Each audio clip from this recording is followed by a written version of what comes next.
हरे कृष्णा बच्चों, मैं नीलकमल संस्कृत पाठशाला में आप सभी का स्वागत करती हूँ।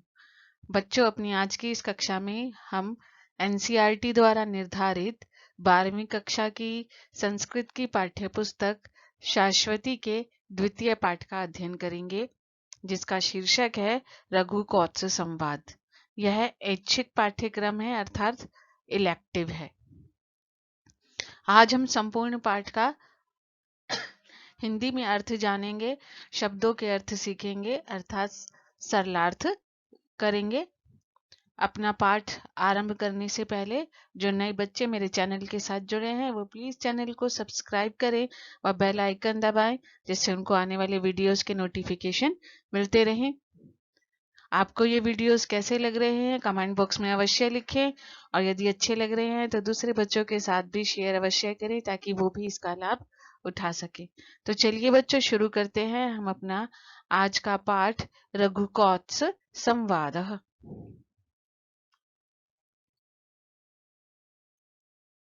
रघुकौत्स संवादः प्रस्तुत पाठ्यांश महाकवि कालिदास द्वारा विरचित रघुवंश महाकाव्य के पंचम सर्ग से संकलित है। कालिदास द्वारा रघुवंश महाकाव्य की जो रचना की गई थी उसके 5वें सर्ग से ये पाठ लिया गया है। इसमें महाराज रघु एवं वर्तंतु ऋषि के शिष्य कौत्स नामक ब्रह्मचारी के मध्य साकेत नगरी में हुआ संवाद वर्णित है। कौत्स वेद पुराण वेदांग दर्शन आदि 14 विद्याओं का अध्ययन समाप्त करके गुरु दक्षिणा देने की इच्छा से अपने गुरु वर्तंतु से बार बार गुरु दक्षिणा लेने की प्रार्थना करता है।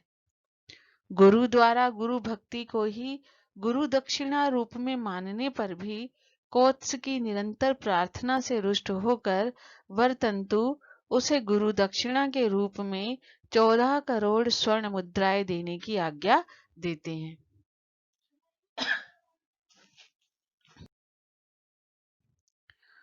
कौत्स विश्वजीत नामक यज्ञ में सर्वस्व दान कर चुके महाराज रघु के पास गुरु दक्षिणा के लिए धन मांगने आता है। महाराज रघु धनपति कुबेर पर आक्रमण करने की योजना बनाते हैं। भयभीत कुबेर रघु के कोषागार में सुवर्ण वृष्टि कर देते हैं। रघु कौत्स को धन प्रदान कर संतुष्ट होते हैं और कौत्स भी गुरु को देने के लिए गुरु दक्षिणा प्राप्त कर संतुष्ट हो जाते हैं। प्रस्तुत पाठ्यांश से यह संदेश मिलता है कि शासक को सर्वसाधारण जन के प्रति उदार एवं कल्याणकारी होना चाहिए तथा याचक को अपनी आवश्यकता से अधिक प्राप्त करने की इच्छा नहीं रखनी चाहिए। तो चलिए बच्चों, शुरू करते हैं हम अपना पहला श्लोक। हमारा पहला श्लोक है तमध्वरे विश्वजीति क्षितिशम निशेष विश्राणित कोश जातम उपात्त विद्यो गुरु दक्षिणार्थी कौत्सः प्रपेदे वर्तन्तु शिष्यः। अन्वय देखेंगे बेटा पहले इसका, क्योंकि अन्वय के द्वारा बच्चों हम श्लोक के सरलार्थ को, श्लोक के भाव को बहुत सरलता से समझ सकते हैं। तो अन्वय देखते हैं पहले। उपात्त विद्या गुरु दक्षिणार्थी वर्तन्तु शिष्य कौत्सः विश्वजीति अध्वरे निशेष विश्राणित कोश जातम तम क्षितिशम प्रपेदे। उपात्त विद्या 14 विद्याओं को प्राप्त कर चुका। उपात्त विद्या 14 विद्याओं को प्राप्त कर चुका। गुरु दक्षिणार्थी गुरु दक्षिणा देने की इच्छा करने वाला। गुरु दक्षिणार्थी गुरु दक्षिणा देने की इच्छा करने वाला। वर्तन्तु शिष्य वर्तन्तु ऋषि का शिष्य। कौत्सः कौत्स विश्वजीति विश्वजीत नामक अध्वरे यज्ञ में अपना निशेष का अर्थ होता है कुछ भी शेष न रहना, अर्थात संपूर्ण। कोश जातम धन विश्राणित दान में देने वाला। तो विश्वजीत नामक यज्ञ में अपना संपूर्ण धन दान में देने वाले तम क्षितिशम उस राजा रघु के पास प्रपेदे पहुंचा। उपार्त विद्या 14 विद्याओं को प्राप्त कर चुका। गुरु दक्षिणार्थी गुरु दक्षिणा देने की इच्छा करने वाला।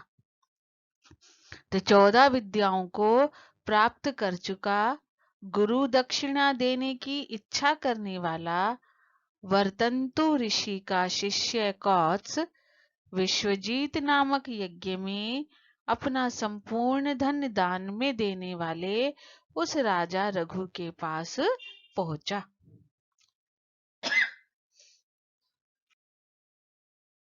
अगला श्लोक। सा मृण्मय वीत हिरण्मयत्वात् पात्रे निधाय अर्घयम् अनर्घशीलः श्रुत प्रकाशम यशसा प्रकाशः प्रति उज्जगाम अतिथिम आतिथेय।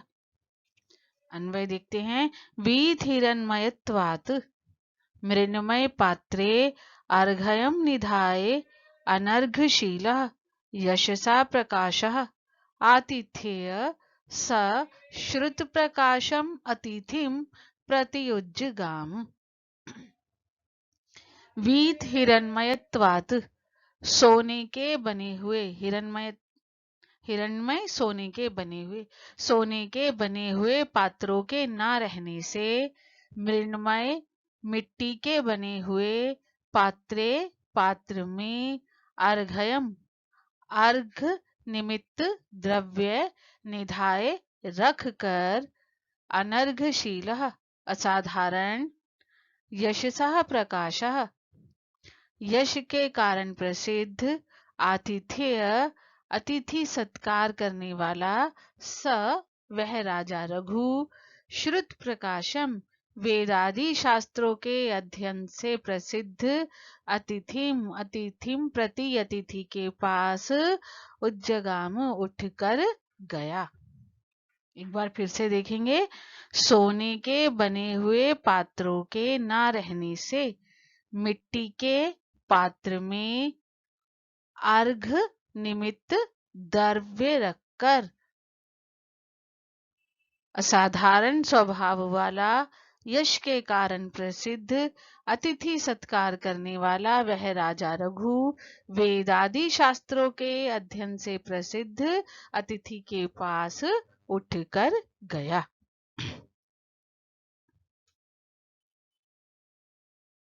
अगला श्लोक है।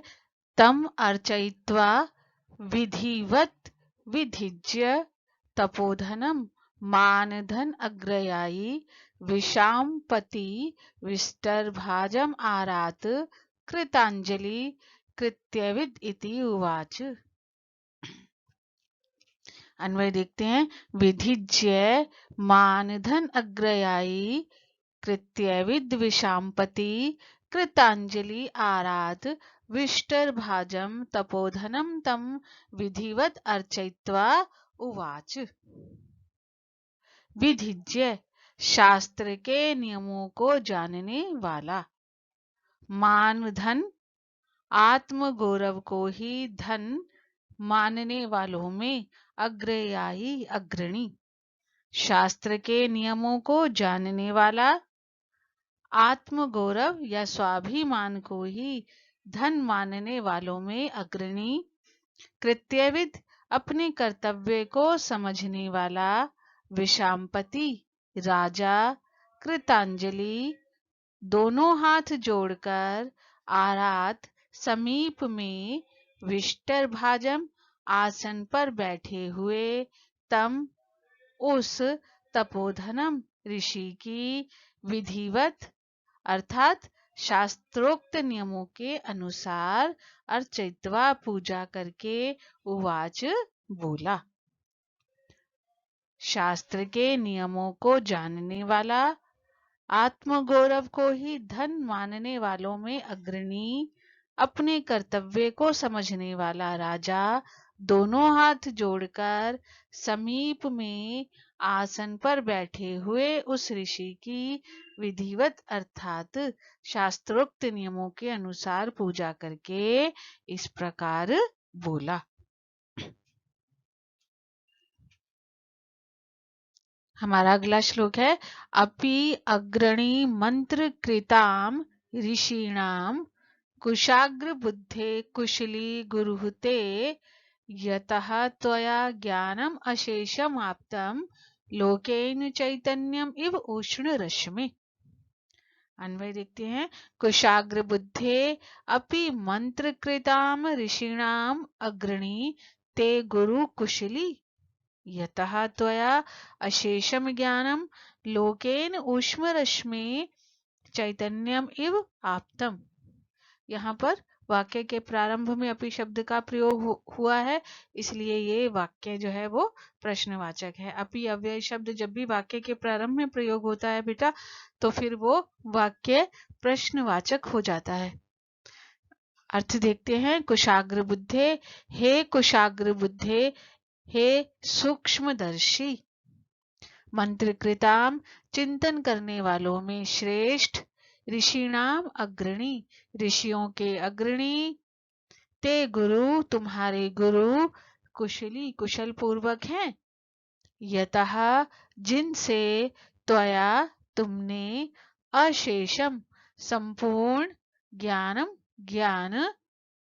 उसी प्रकार प्राप्त किया है जैसे लोकेन, जिस प्रकार संसार ऊष्म रश्मि, ऊष्म किरणों से।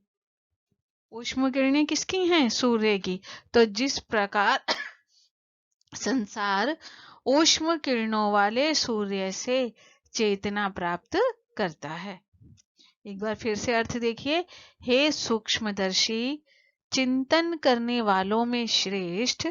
ऋषियों के अग्रणी, तुम्हारे गुरु कुशल पूर्वक है, जिनसे तुमने संपूर्ण ज्ञान उसी प्रकार प्राप्त किया है जिस प्रकार संसार उष्ण किरणों वाले सूर्य से चेतना प्राप्त करता है।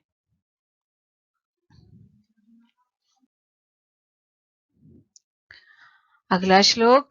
तब अर्हतो न अभिगमेन तृप्तम मनोनियोग क्रियया उत्सकम में अपि आज्ञया शासितुरात्मनः वा प्राप्तोऽसि संभावयितुं वनात् माम्। अन्वय।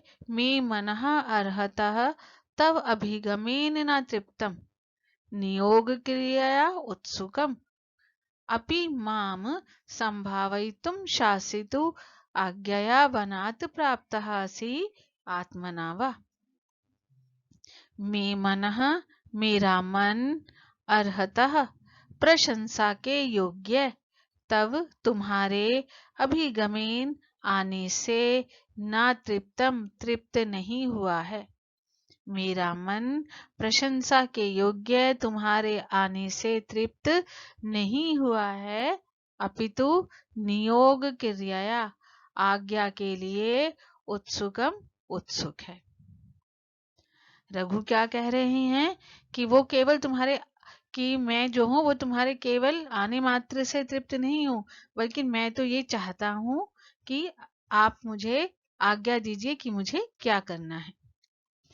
और वो आगे कहते हैं अपि माम संभावयितुम, माम मुझे, संभावयितुम कृतार्थ करने के लिए, क्या तुम। शासितु, अपने शिक्षक की आज्ञया, आज्ञा से।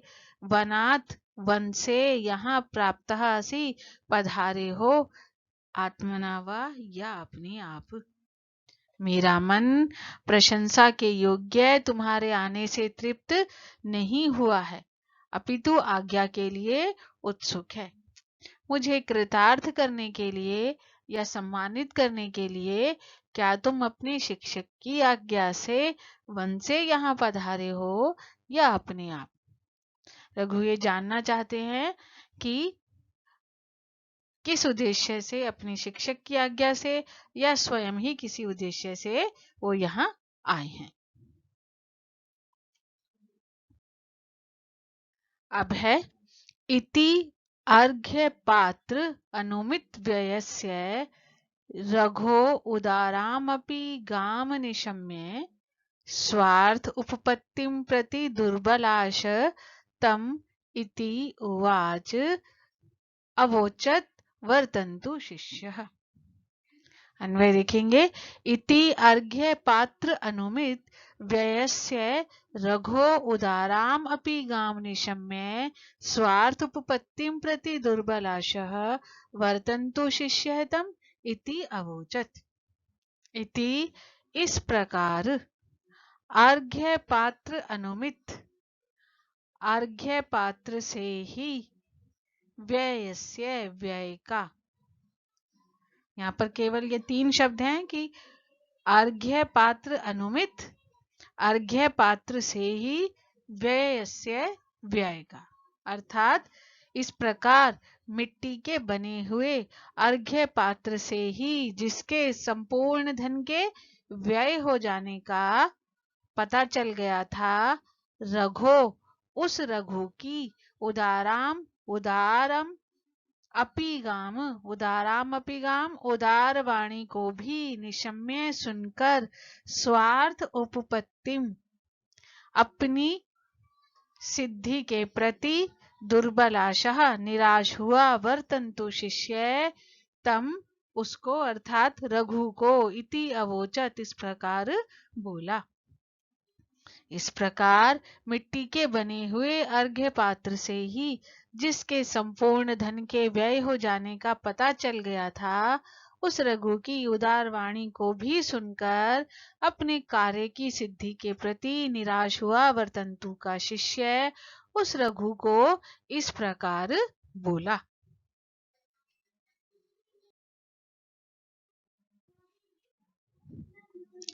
सर्वत्र नो व अर्थम एव हि राजन नाथे कुतः त्वया अशुभम प्रजानाम सूर्य तपति आवर्णाय दृष्टे कल्पते लोकस्य कथम तमिस्रा।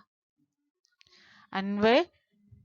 राजन न सर्वत्र वार्तम अवेहि त्वयि नाथे प्रजानाम अशुभम कथम सूर्य तपति तमिस्रा लोकस्य दृष्टे आवर्णाय कथम कल्पते। राजन, हे राजन, तुम न हमारी सर्वत्र वार्तम अवेहि निरोगता को जानो, कुशलता को जानो। हे राजन, तुम हमारी सर्वत्र निरोगता को जानो। त्वयि नाथे, तुम्हारे नाथे स्वामी होने पर प्रजानाम प्रजाओं का अशुभम कथम अशुभ कैसे हो सकता है।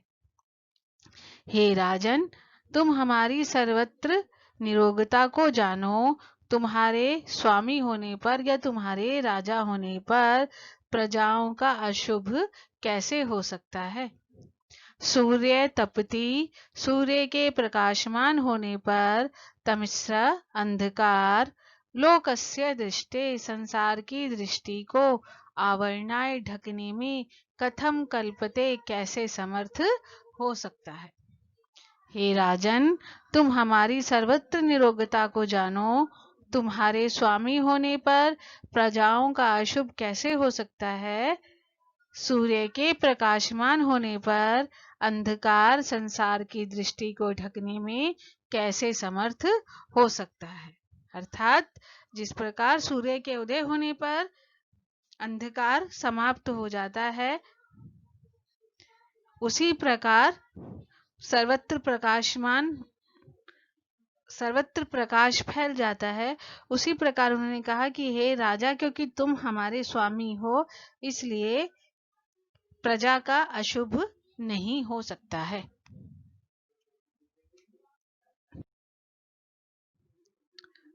अगला श्लोक है। शरीर मात्रेण नरेंद्र तिष्ठन आभासी तीर्थ प्रतिपादित अर्धि आरण्यक उपात्त फल प्रसूति स्तंभेन निवार इव अवशिष्टः। अन्वय देखिए इसका। नरेंद्र आरण्यक उपात्त फल प्रसूति स्तंभेन अवशिष्टः निवार इव तीर्थ प्रतिपादित रिद्धि त्वं शरीर मात्रेण आभासी। नरेंद्र, हे राजन, आरण्यक उपात्त फल प्रसूति, जंगल में आरण्यक जंगल में रहने वाले मुनियों को फल प्रसूति अपनी फल प्रसूति देने वाले स्तंभेन डंठल के रूप में अवशिष्ट शेष बचे हुए निवार एक धान्य विशेष है निवार के समान तीर्थ प्रतिपादित सत पात्रों को ही संपूर्ण संपत्ति दान करने वाले ऋत्वम तुम शरीर मात्रेण केवल शरीर से ही आभासी सुशोभित हो रहे हो। यहाँ पर राजा की जो तुलना है उन्होंने किससे की कि जिस प्रकार जंगल में जो मुनि रहते हैं और एक विशेष प्रकार का जो बचा हुआ डंठल जो होता है फल का जो एक डंठल बचा हुआ होता है जिसे निवार कहा जाता है वो भी खाकर जो है जंगल में मुनि जीवित रहते हैं तो उसका भी अपना एक विशेष महत्व होता है। तो उन्होंने कहा कि भले ही अब तुम्हारे पास कुछ भी नहीं बचा है केवल शरीर मात्र है लेकिन तुम फिर भी सुशोभित हो रहे हो। हे राजन जंगल में रहने वाले मुनियों को अपनी फल प्रसूति देने वाले डंठल के रूप में शेष बचे हुए निवार के समान सत्पात्रों को संपूर्ण संपत्ति दान करने वाले तुम केवल शरीर से ही सुशोभित हो रहे हो। अगला श्लोक है तद अन्य तावत अनन्य कार्यो गुरु अर्थम आहर्तुम अहम यतिष्य स्वस्ति अस्तु ते निर्गलित अम्बुगर्भम शरद्धनम न अर्दति चातको अपि। अन्वय देखेंगे तत् अनन्य कार्य अहम तावत गुरु अर्थम अन्यतः आहर्तुम यतिष्ये स्वस्ति अस्तु चातकः अपि निर्गलित अम्बुगर्भम शरद्धनम न अर्दति। तत् जिसे अनन्य कार्य अन्य और कोई कार्य नहीं है जिसे निर्दिष्ट उद्देश्य के अतिरिक्त अन्य और कोई कार्य नहीं है। अहम तावत ऐसा मैं गुरु अर्थम गुरु विशाल अर्थम धन राशि को अन्यतः किसी ओर से आहर्तुम लेने का यतिशय प्रयत्न करूंगा जिसे निर्दिष्ट उद्देश्य के अतिरिक्त अन्य और कोई कार्य नहीं है ऐसा मैं विशाल धनराशि को किसी ओर से लेने का प्रयत्न करूंगा। स्वस्ति अस्तु तुम्हारा स्वस्ति कल्याण हो। चातकः अपि चातकः पपीहा अपि भी शरद्धनम शरद काल के मेघ से न अर्दति नहीं मांगता है। क्या नहीं मांगता है? जल। तो यहाँ पर इसका अर्थ होगा कि पपीहा भी शरद काल के ऐसे मेघ से जल नहीं मांगता है निर्गलित अम्भुगर्भः जिसके गर्भ से जल निकल चुका है। कहने का क्या अभिप्राय है कि जब बादलों का जल समाप्त हो जाता है तो पपीहा भी उनसे जल की याचना नहीं करता है, जल नहीं मांगता है। तो उन्होंने कहा कि आपने अपना सारा धन जो है वो दान में दे दिया है, अब आपके पास कुछ नहीं है, तो मैं अब ये जो विशाल धनराशि है ये किसी और से लेने का प्रयत्न करूंगा। तो जिसे निर्दिष्ट उद्देश्य के अतिरिक्त अन्य और कोई कार्य नहीं है ऐसा मैं विशाल धनराशि को किसी और से लेने का प्रयत्न करूंगा। तुम्हारा कल्याण हो।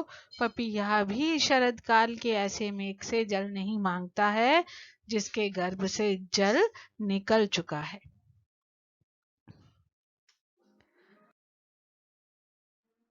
अगला श्लोक है एतावत् उक्त्वा प्रतियातु कामं शिष्यं महर्षे नृपति निषिध्य किं वस्तु विद्वन् गुर्वे प्रदेयं त्वया कियत् वाइति तम अनयुक्तः।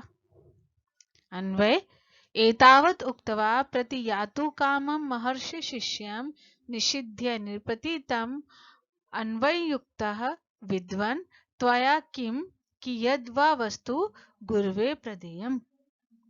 एतावत् इस प्रकार उक्तवा कहकर प्रतियातु कामम लौटने की इच्छा करने वाले महर्षि के शिष्य को निषिध्य रोककर नृपति राजा ने तम अन्वयुक्तः उससे पूछा, विद्वान, हे विद्वान, त्वया तुम्हें किम क्या कियत वा अथवा कितनी वस्तु गुरुवे प्रदेयम गुरु को प्रदेयम प्रदान करनी है, देनी है। इस प्रकार कहकर लौटने की इच्छा करने वाले महर्षि के शिष्य को रोककर राजा ने उससे पूछा, हे विद्वान, तुम्हें क्या अथवा कितनी वस्तु गुरु को देनी है। अब जब वह लौटने लगा तो रघु ने उन्हें रोक लिया कि पहले आप बताइए कि आपको क्या देना है या कितना देना है अपने गुरु को गुरु दक्षिणा के रूप में। ततो यथावत् विहित अध्वराय तस्मै स्मय आवेश विवर्जिताय वर्णाश्रमाणां गुरुवे सवर्णी विचक्षणः प्रस्तुतम आचक्षे। अन्वय देखते हैं। ततः यथावत् विहित अध्वराय स्मय आवेश विवर्जिताय वर्ण आश्रमाणां गुरुवे सा विचक्षणः वर्णी प्रस्तुतम आचक्षे। ततः तब यथावत शास्त्रों के नियमों के अनुसार यज्ञ कर चुके। यथावत विहित अध्वराय शास्त्रों के नियमों के अनुसार यज्ञ कर चुके।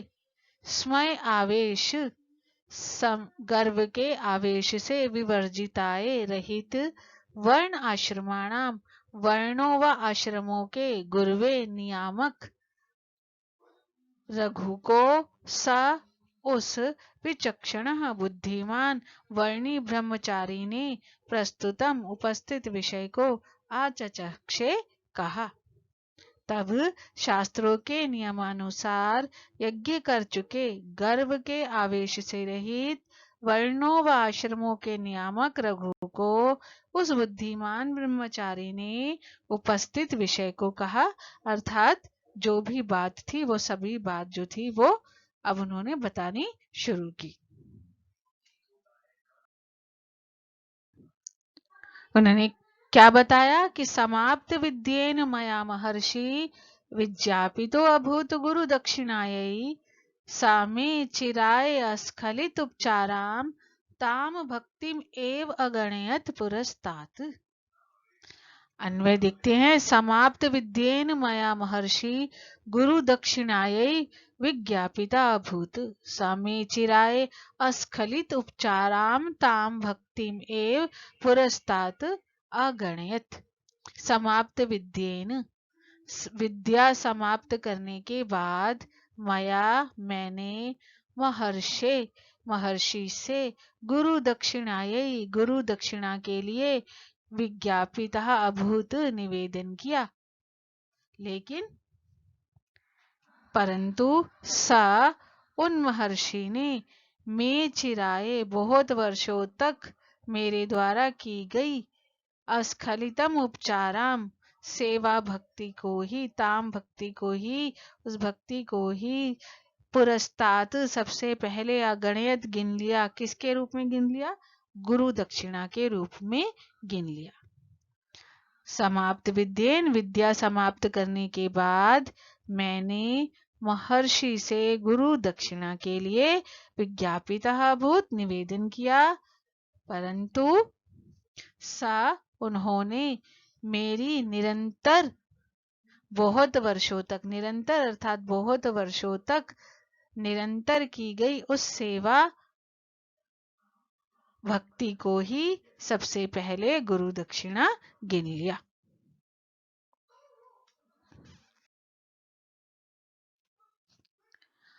अब जैसा कि कॉट्स ने बताया कि मैंने जिद की कि आपको गुरु दक्षिणा में क्या चाहिए, लेकिन गुरु ने मना कर दिया कि आपने जो मेरी इतने लंबे समय तक सेवा की वही मेरे लिए गुरु दक्षिणा है। लेकिन क्या हुआ, जो कोच था, जो शिष्य था, वो बार बार जो है जिद करता है कि आप बताइए, या प्रार्थना करता है कि आप बताइए आपको क्या चाहिए गुरु दक्षिणा के रूप में। निर्बंध संजात पुरुषार्थ कार्शयम चिंतयित्वा गुरुणाम अहम उक्तः वितस्य विद्या परिसंख्यया में कोटिः चत्स्रः दश्च आहरिति। अब उन्होंने क्या कहा, अन्वय देखेंगे पहले। निर्बंध संजात रुषः गुरुणा अर्थ कार्शयम अचिंतयित्वा अहम उक्तः विद्या परिसंख्या में वितस्य चत्सरः दशः च कोटि आहर इति।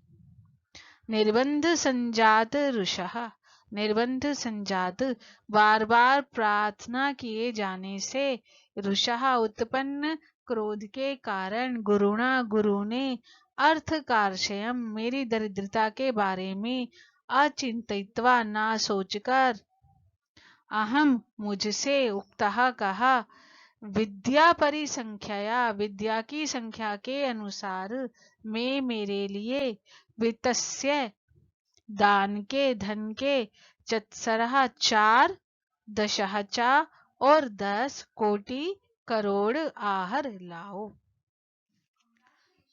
14 विद्याएं प्राप्त की थी अपने गुरु से कोत्स ने, तो उन्होंने क्या कहा कि मुझे उसके बदले अब 14 करोड़ स्वर्ण मुद्राएं ला कर दो।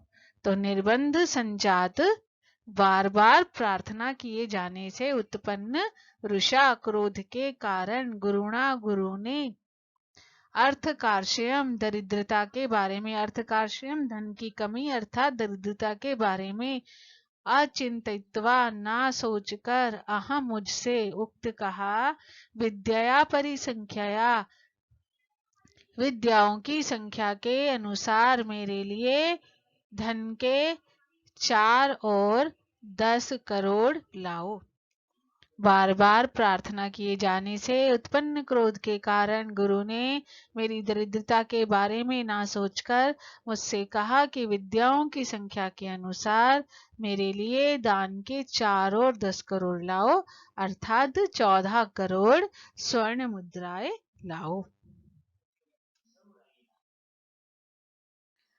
इत्थम द्विजेन द्विजराज कांति आवेदितो वेद विदाम वरेण एनो निवृत्त इंद्रिय वृत्तियेनाम जगात भूयो जगत एकनाथः। अन्वय देखेंगे। वेद विदाम वरेण द्विजेन इत्थम आवेदितः द्विजराज कांति एनो निवृत्त इंद्रिय वृत्ति जगत एकनाथः पुय्यः एनम जगात। वेद विदाम वेदों को जानने वालों में, वेदज्ञों में, वरेण्य श्रेष्ठ द्विजेन ब्राह्मण द्वारा इत्थम इस प्रकार आवेदितः कहे जाने पर द्विजराज कांति चंद्रमा की कांति वाले एनो निवृत्त इंद्रिय वृत्ति जितेंद्रिय अर्थात जिनकी इंद्रियां पाप कर्म से हट चुकी हैं, जिन्होंने अपनी इंद्रियों को जीत लिया है अर्थात जितेंद्रिय जगत एक नाथः संसार के एकमात्र नाथः स्वामी उस रघु ने एनम इस कोत्स को भूयः पुनः जगात कहा। वेदज्ञों में श्रेष्ठ ब्राह्मण द्वारा इस प्रकार कहे जाने पर चंद्रमा की कांति वाले जितेंद्रिय संसार के एकमात्र स्वामी रघु ने इस कोत्स को पुनः कहा।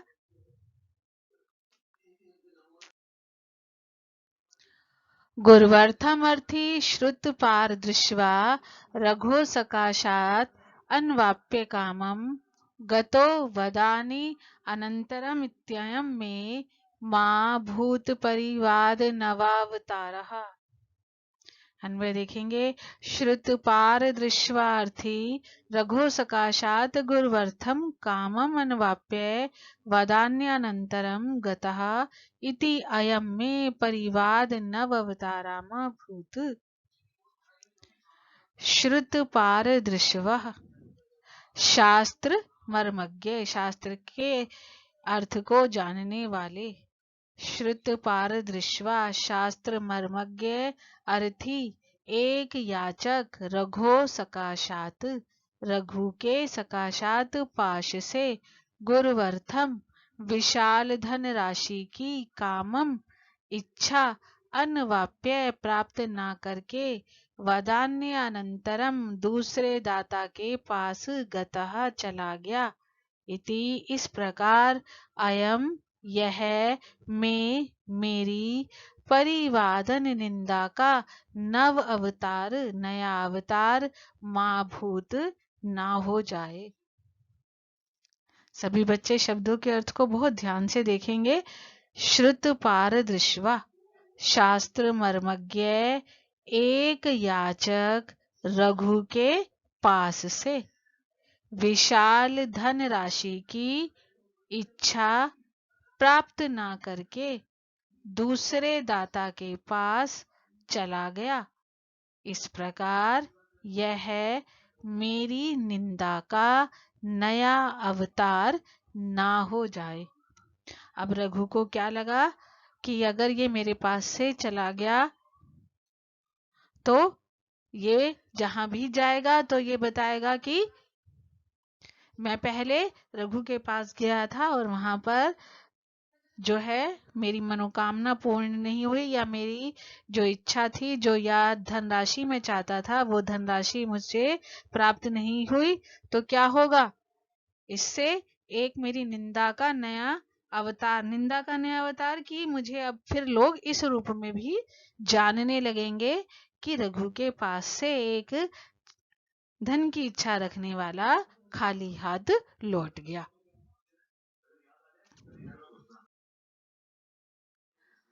सा त्वं प्रशस्ते महीते मदीये वसंश्चतुर्थो अग्नि इव आग्नेगारे द्वित्राण्य अन्य अर्हसि सोढुम अर्हन् यावदत्य साधयितुम त्वदर्थम। इसका अन्वय है अर्हन् सा त्वं चतुर्थः अग्नि इव मदीय प्रशस्ते महीते अग्न्यागारे वसन द्वित्राणि अहानि सोढुम अर्हसि यावत् त्वदर्थम साधयितुम यते। अर्हन हे पूजनीय, सा वह तुम चतुर्थः अग्नि इव चौथी अग्नि के समान, चौथी अग्नि अर्थात यज्ञशाला में रहने वाली चौथी अग्नि के समान मदीय मेरी श्रेष्ठ और प्रतिष्ठित अग्न्यागारा यज्ञशाला में वसन रहते हुए दो तीन दिनों अहानी दिनों को सोढ़ुम सहन अर्हसी कीजिए, यावत जब तक मैं त्वदर्थम तुम्हारे प्रयोजन को साधयितुम सिद्ध करने का यत्न करता हूँ। हे पूजनीय, यह तुम यज्ञशाला में रहने वाली चौथी अग्नि के समान मेरी श्रेष्ठ और प्रतिष्ठित यज्ञशाला में रहते हुए 2-3 दिनों को सहन कीजिए, जब तक मैं तुम्हारे प्रयोजन को सिद्ध करने का यत्न करता हूँ, कोशिश करता हूँ। अब उन्होंने कहा कि नहीं, आप यहाँ से जाइए नहीं, और आप मेरी यज्ञशाला में 2-3 दिन थोड़ा सा जो आपने जो अभी तक जो कष्ट सहा है उसे 2-3 दिन और सहन कीजिए, तब तक मैं जो भी आपका प्रयोजन है उसे सिद्ध करने का प्रयत्न करता हूँ। तथा इति तस्य अवितिथं प्रतीतः प्रत्यगृहीत संगरम अग्रजन्मा गामः आत्तसाराम रघोऽपि अवेक्ष्यः निष्कृष्टुमर्थं चकमे कुबेरात्। अन्वय देखेंगे।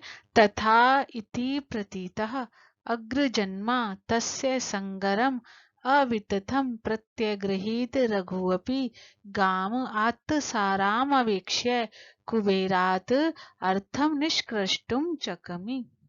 तथा इति ऐसा ही हो, इति यह कहकर प्रतीतः विश्वस्त हुए अग्रजन्मा ब्राह्मण ने तस्य उसकी अर्थात उस रघु की संगरम प्रतिज्ञा को अवितथम सत्य प्रत्यगृहीत स्वीकार कर लिया। ऐसा ही हो, यह कहकर विश्वस्त हुए ब्राह्मण ने उस रघु की प्रतिज्ञा को सत्य स्वीकार कर लिया। रघुअपि, रघु ने भी गाम भूमि का आत्तसाराम सारा धन दिया जा चुका है। अवेक्ष्य यह देखकर कुबेरात कुबेर से अर्थम धन निष्कृष्टुम बलपूर्वक लेने की चक में इच्छा की। ऐसा ही हो, यह कहकर विश्वस्त हुए ब्राह्मण ने उस रघु की प्रतिज्ञा को सत्य स्वीकार कर लिया। रघु ने भी कि भूमि का सारा धन दिया जा चुका है, यह देखकर कुबेर से धन बलपूर्वक लेने की इच्छा की। अब रघु के पास धन नहीं था क्योंकि सारा धन दान में दिया जा चुका था, तो उन्होंने क्या सोचा कि क्यों ना कुबेर पर आक्रमण करके धन लाया जाए और ऋषि को दान में दिया जाए। प्रातः प्रयाणाभिमुखाय तस्मै सविस्मया कोशगृहे नियुक्तः हिरण्मयीं कोशगृहस्य मध्ये वृष्टिं शशंसु पतितां नभस्तः। अन्वय है, प्रातः प्रयाणाभिमुखाय तस्मै कोशगृहे नियुक्तः सविस्मया कोशगृहस्य मध्ये नभस्ता हिरण्मयीं पतितां वृष्टिं शशंसु। प्रातः प्रयाणाभिमुखाय प्रस्थान करने के लिए तैयार, तस्मै उसको, कोशगृह खजाने की रक्षा के लिए, नियुक्तः नियुक्त, सविस्मया आश्चर्यचकित कर्मचारियों ने, कोशगृहस्य खजाने के मध्य बीच में, नभस्तः आकाश से गिरी हुई, हिरण्यमयीं सोने की वृष्टिम वर्षा के बारे में शशंसु कहा। प्रातः प्रस्थान करने के लिए तैयार हुए तस्मै उस राजा रघु को, कोशगृह नियुक्ता खजाने की रक्षा के लिए नियुक्त, सविस्मयः आश्चर्यचकित कर्मचारियों ने, कोशगृहस्य मध्ये खजाने के बीच में, नभस्तः आकाश से पतितां गिरी हुई, हिरण्यमयीं सोने की वृष्टिम वर्षा के बारे में शशंसु कहा। अब जब रघु तैयार हो रहे थे, बिल्कुल तैयार थे प्रस्थान के लिए, कुबेर पर आक्रमण करने के लिए, तभी कोश ग्रह के जो कर्मचारी थे उन्होंने आकर बताया कि रात्रि में क्या हुआ है कि आकाश से सोने की वर्षा जो है वो खजाने में हुई है। अब है, तम भूपति भासुर हेम राशिम लब्धम कुबेरात अभियास्यमानात् दिदेश कोत्साय समस्तमेव पादम सुमेरो इव वज्र भिन्नम। अन्वय देखेंगे, अभियास्यमानात् कुबेरात लब्धम तम समस्तमेव भासुर हेम राशिम भूपति कोत्साय सुमेरो वज्र भिन्नम पादम इव दिदेश। अभियास्यमानात् जिसके ऊपर आक्रमण किया जाना था, तम समस्तमेव समस्त धन, और कैसा धन, भासुर हेम राशि चमचमाती हुई स्वर्ण राशि। तो अभियास्यमानात् आक्रमण किए जाने वाले, कुबेरात कुबेर से, लब्धम प्राप्त, तम समस्तम उस समस्त, भासुर हेम राशि चमचमाती हुई स्वर्ण राशि को, भूपति राजा ने अर्थात रघु ने, वज्र भिन्नम वज्र द्वारा काटी हुई, सुमेरो सुमेरु पर्वत की, पादम तलहटी के, इव समान कोत्साय दिदेश कोत्स को दे दिया। वो धनराशि कैसी लग रही थी, 14 करोड़ स्वर्ण मुद्राओं का ऐसा ढेर था कि ऐसा लग रहा था मानो सुमेरु पर्वत, जहां पर सोना ही सोना है, स्वर्ण ही स्वर्ण है, जो सोने का ही पर्वत है। तो ऐसा लग रहा था कि मानो वज्र के द्वारा सुमेरु पर्वत का एक छोटा सा हिस्सा है, सुमेरु पर्वत की तलहटी है, वो 14 करोड़ स्वर्ण मुद्राओं का ऐसा ढेर जो था वो लगा हुआ था। तो आक्रमण किए जाने वाले उस कुबेर से प्राप्त हुई समस्त चमचमाती स्वर्ण राशि को रघु ने वज्र द्वारा काटी गई सुमेरु पर्वत की तलहटी के समान कोत्स को दे दिया।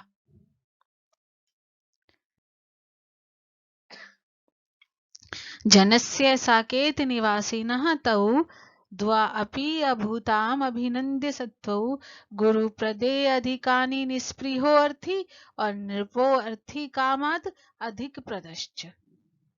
अन्वय देखेंगे, त्वौ द्वौ अपि गुरुप्रदे अधिक निस्पृह अर्थी और अर्थी कामात अधिक प्रदा नृपः च। साकेत निवासिनः जनस्य अभिनंद्य सत्वौ अभूताम। तौ द्वौ अपि वे दोनों ही गुरु प्रदेय अधिक गुरु को देने से अधिक द्रव्य को लेने की निस्पृह इच्छा न रखने वाला अर्थी याचक। गुरु प्रदेय अधिक निस्पृह गुरु को देने से अधिक द्रव्य को या धन को लेने की इच्छा न रखने वाला अर्थी याचक अर्थात कोत्स और अर्थी कामात याचक की कामना से अधिक देने वाला राजा। अधिक प्रदा अधिक देने वाला नृपः राजा। वे दोनों ही गुरु को देने से अधिक द्रव्य को लेने की इच्छा ना रखने वाला याचक कोत्स और याचक से अधिक देने की इच्छा रखने वाला याचक की कामना से अधिक देने वाला राजा। साकेत निवासिनः अयोध्या में रहने वाले जनस्य जनसमूह के अभिनंद्य सत्व प्रशंसनीय व्यवहार वाले अभूताम बन गए। वे दोनों ही गुरु को देने से अधिक द्रव्य को लेने में इच्छा न रखने वाला और याचक की कामना से अधिक देने वाला राजा अयोध्या में रहने वाले जनसमूह के प्रशंसनीय व्यवहार वाले बन गए। तो इस प्रकार से राजा ने जो था कोत्स को 14 करोड़ स्वर्ण मुद्राएं प्रदान की और दोनों ही जो थे वो अयोध्या वासियों के प्रशंसा के पात्र बने। और उसका कारण क्या था कि कोत्स जो अपने गुरु के लिए 14 करोड़ स्वर्ण मुद्राएं चाहता था, उसने उतनी ही इच्छा रखी, उसने अपने मन में यह भाव नहीं रखा कि रघु जो इससे अधिक भी दे सकते हैं तो मैं कुछ अपने लिए भी मांग लूं। कोत्स ने ऐसा नहीं किया, उसने केवल 14 करोड़ स्वर्ण मुद्राएं ही मांगी क्योंकि वो उसे गुरु दक्षिणा के रूप में देनी थी। और राजा भी कैसा था कि जो याचक की कामना से भी कि याचक जो चाहता है उससे अधिक देने वाला था। तो दोनों ही जो थे वो अयोध्या के निवासियों के प्रशंसनीय व्यवहार वाले बने, अर्थात सभी ने उनकी प्रशंसा की। तो इस प्रकार जो था रघु ने दान देकर कोत्स की समस्या का समाधान किया, क्योंकि उसके पास धन का अभाव था, वो इतना धन नहीं दे सकता था। तो रघु ने उसको दान में 14 करोड़ स्वर्ण मुद्राएं देकर गुरु दक्षिणा के लिए धन जो था उसका प्रबंध जो कोत्स के लिए किया। तो बेटा ये था हमारे पाठ का सरलार्थ। सभी बच्चों ने बहुत ध्यान से सुना होगा, समझा होगा। आपको ये कैसा लगा अवश्य बताइएगा, कमेंट बॉक्स में अवश्य लिखिएगा। और यदि आपको ये वीडियो अच्छा लगा तो दूसरे बच्चों के साथ भी अवश्य शेयर कीजिएगा। अब अगली कक्षा में इस पाठ का जो अभ्यास कार्य है वो करवाया जाएगा। हम इस अगली कक्षा में इस पाठ के प्रश्नोत्तर करेंगे। तब तक के लिए बेटा सभी बच्चों को हरे कृष्णा।